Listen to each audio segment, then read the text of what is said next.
Hello guys. അപ്പോൾ നമ്മൾ ഇന്നത്തെ പരിപാടി എന്ന് വെച്ചാൽ നമ്മുടെ ഒരു 100 കോയിൻ കിടപ്പുണ്ട്. അപ്പോൾ നമ്മുടെ അക്കൗണ്ടിൽ നോക്കാമെന്നുണ്ടെങ്കിൽ ഇപ്പോൾ കാട്ടിത്തരാം. റൊണാൾഡോയുടെ കാർഡ് എന്ന് പറഞ്ഞാൽ 99ൻ്റെ കാർഡാണ് കിടക്കണേ. അപ്പോൾ നമുക്ക് 99ൻ്റെ കാർഡ് എടുക്കുന്നുണ്ട്. ഇപ്പോൾ റൊണാൾഡോയുടെ പാക്ക് പറഞ്ഞ് വന്നിട്ടുണ്ട് പുതിയത്. പക്ഷേ അതിലെല്ലാവരും പറയുന്നത് ഷൂട്ടിംഗ് പവർ മാത്രമേ ഉള്ളൂ എന്നാണ്. കാട്ടിത്തരാം ഇതിന്. അപ്പോൾ ഈ ഒരു പാക്കുണ്ടോ, ഈ ഒരു പാക്കാണ് റൊണാൾഡോയുടെ വന്നേക്കുന്നത്. ഇപ്പോൾ നമുക്ക് ഈ പാക്കിന് കറക്കണോ അതോ ഈ കോയിൻ സേവ് ചെയ്ത് വെച്ചിട്ട് നമ്മുടെ മാനേജറായിട്ടുള്ള സാബി അലോൺസോനെ വാങ്ങിക്കണോ എന്ന് ഡൗട്ട് വന്നേക്കാണ്. അപ്പോൾ എന്താ വേണ്ടതെന്ന് വെച്ചാൽ നിങ്ങൾ കമൻറ്റ് ചെയ്യുക, നമ്മൾ അതുപോലെ ചെയ്യാം.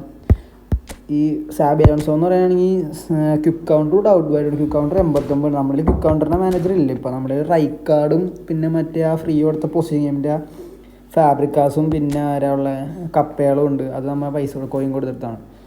അങ്ങനെ പിന്നെ ഫ്രീ കൊടുത്ത 2-3 മാനേജേഴ്സും ഉണ്ട്. അപ്പോൾ ഈ മാനേജറിന് കൊടുക്കണോ അതോ റൊണാൾഡോയുടെ സ്പിൻ അടിക്കണമെന്നുണ്ടെങ്കിൽ ജസ്റ്റ് ഒന്ന് കമൻറ്റ് ചെയ്യാം.